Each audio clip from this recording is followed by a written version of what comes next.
Today I'm going to be showing you how to rebuild the gauge tire hubs on a Buffalo 6300 cultivator.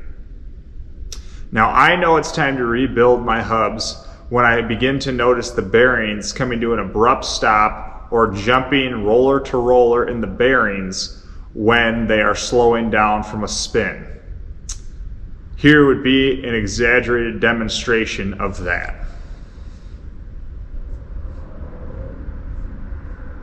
Instead of a smooth stop, such as this.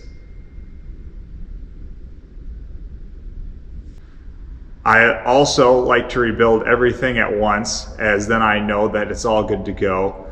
But you could also rebuild these on an individual basis if that suits your needs.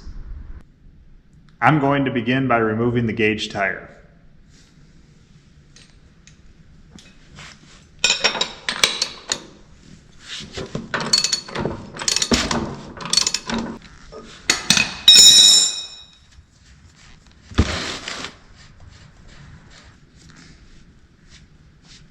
Now this is a great time to make sure you feel resistance with your lock nut when removing, because when we put this back together, we're going to want to make sure that this is functioning as a lock nut so that it doesn't loosen up in the field.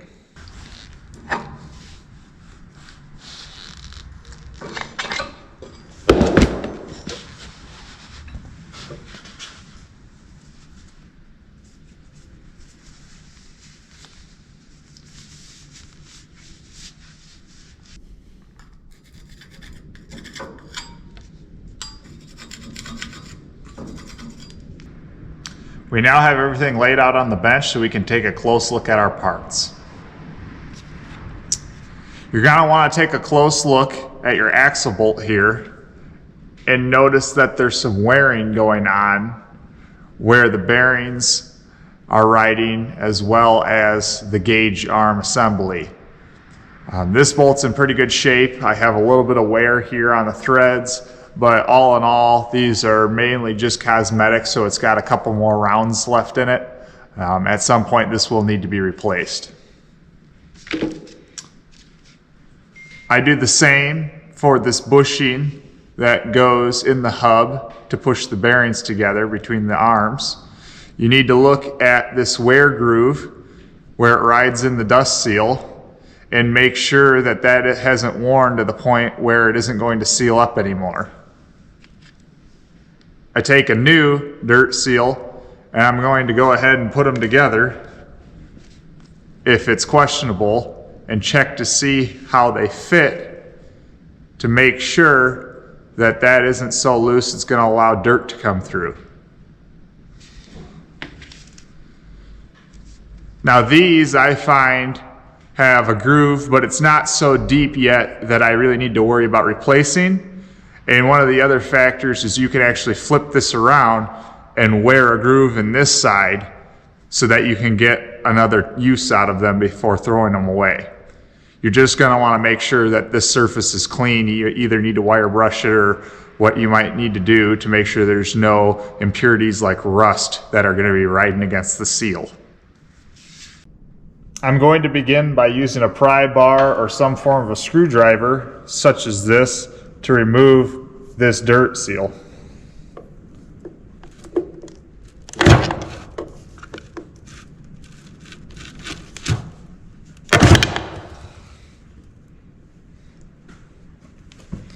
I'm going to flip it over and repeat the process. Then we're going to remove the bearing.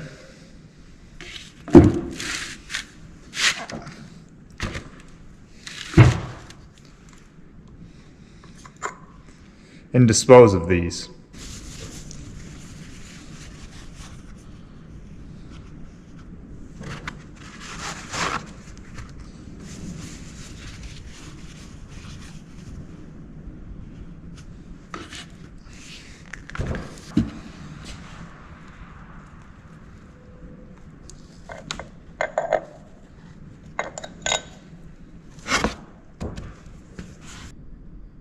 I'm now going to set up the tire on a couple blocks such as this, like a 4x4,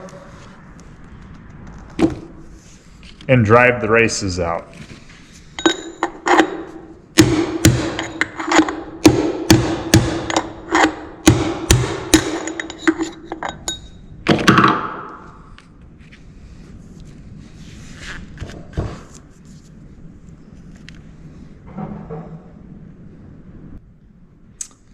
After I flip the gauge tire over and drive out the second race, I like to take the opportunity to push the old grease out of there.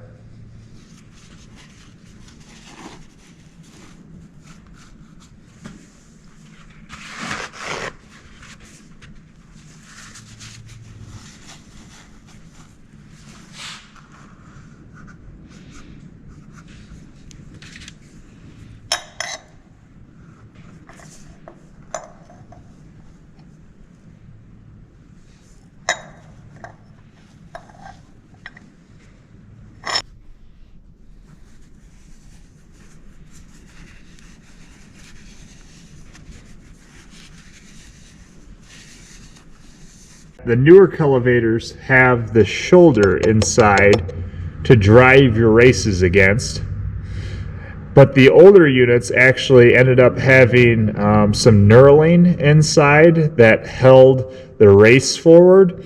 And this shoulder is a far superior design because no matter how hard you try, you can't drive the race past that. I just want to make you aware, because if you have an older style hub, you need to be careful when you're inserting the race and driving it, and also when you're tightening the axle bolt when the unit gets back on the cultivator, because if you tighten it too tight or hammer too hard, you can actually drive the race past those knurlings, and it will essentially ruin this hub unless you can try to get it back out, and if the knurling still has enough power to hold another race in front. Here's what a knurled hub looks like. It just has these little tiny knurling bumps right here. They're very small, and that's what holds that race forward. So it's easy to push the race past those and on through into the center of the hub if you're not careful. Now I'm going to begin putting the gauge hub back together, but to do that I'm going to need a couple special tools.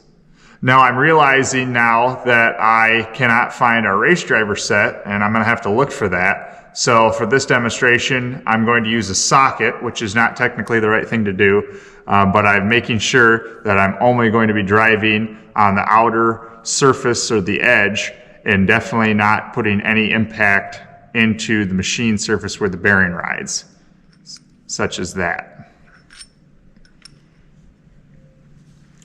Now I'm also going to need some sort of a driving tool for our dirt seal, and we custom made this little tool. It's just a flat washer with a piece of round stock in the middle that this dirt seal fits right inside of.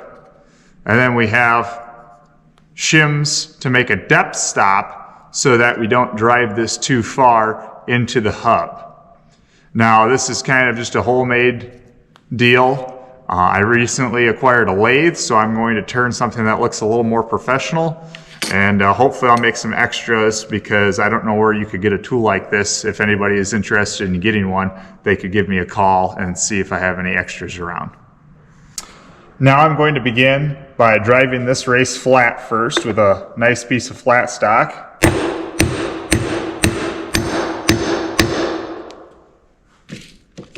And then follow it up with the socket, or preferably race driver, which isn't horribly expensive to get a set. And drive this down and try to keep it consistently going down straight.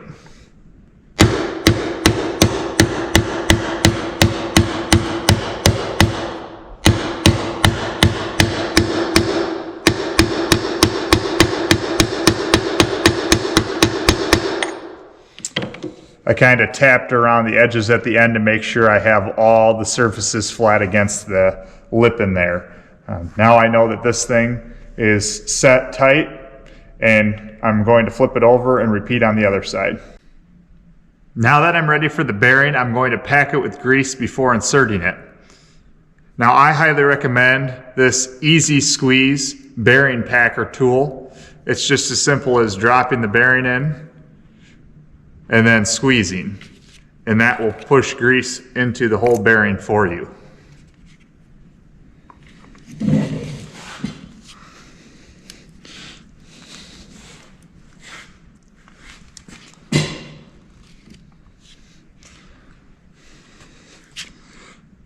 As you can see, the grease has started to come through all the rollers, and it does a really nice job of getting a nice consistent result.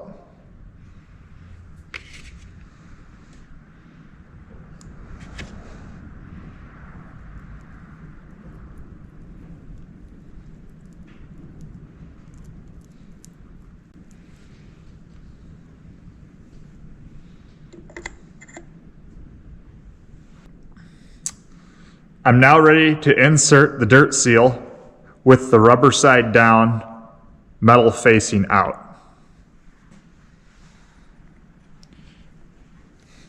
I'm simply going to drive this just a hair past flush.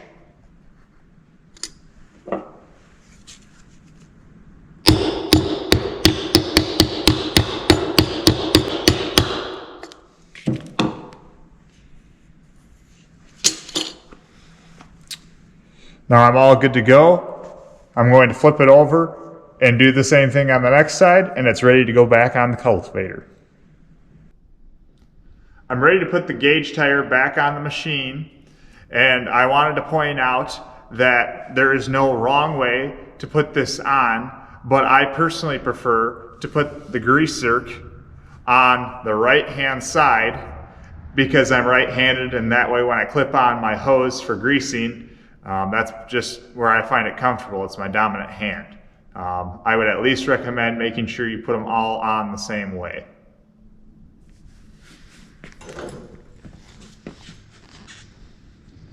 So I'm going to take my bushings. I'm going to insert them the right direction.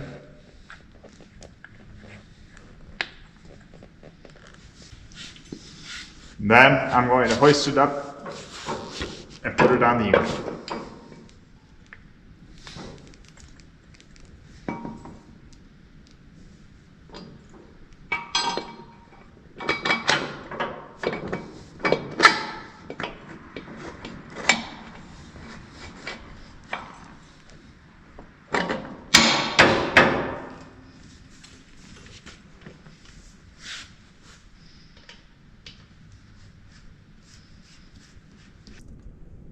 Now I'm going to demonstrate how I tighten this, but it's mainly a thing of feel, so it's hard to quantify that. One thing I wanted to point out is you definitely need to be tight enough that the bushing here does not spin if you spin the tire. If you can spin this, and this one turns ever so slightly now and then, which you probably can't see, then you know that it needs to be tighter. Now I'm going to begin tightening this, and I'm simply just going to spin it and watch those bushings on either side and make sure they're not spinning, and I need to be tight enough so that they stop, and then to where I start to feel some resistance in the tire spinning. I also want to ensure there's no side-to-side play.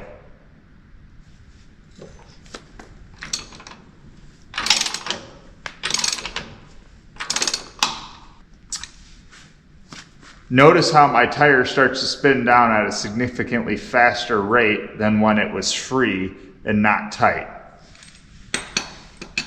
I'm also going to feel the side-to-side play and make sure that this is not still loose in any shape or form.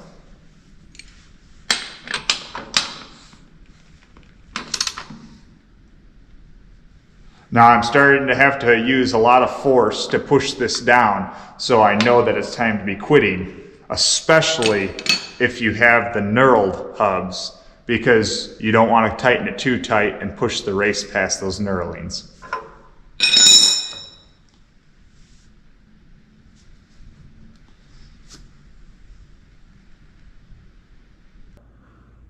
Once you have the gauge tire assembly back on the unit, you'll have to fill the hub back up with grease.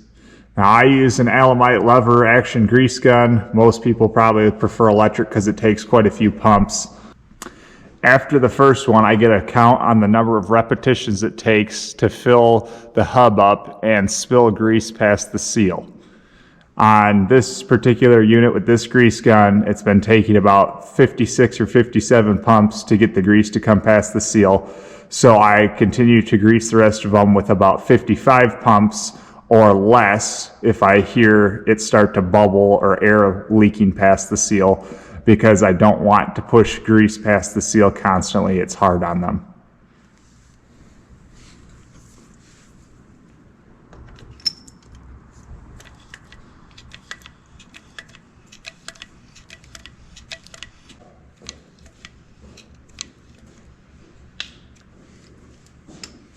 I heard the pop, so I know I'm done.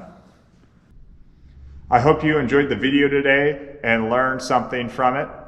If you want to learn more about buffalo cultivators, look forward to more videos coming out about each of the pieces and how to fix them, as well as tips and tricks for adjusting. I appreciate you watching. Always feel free to reach out or look us up at hopkinsagriculture.com. Thanks.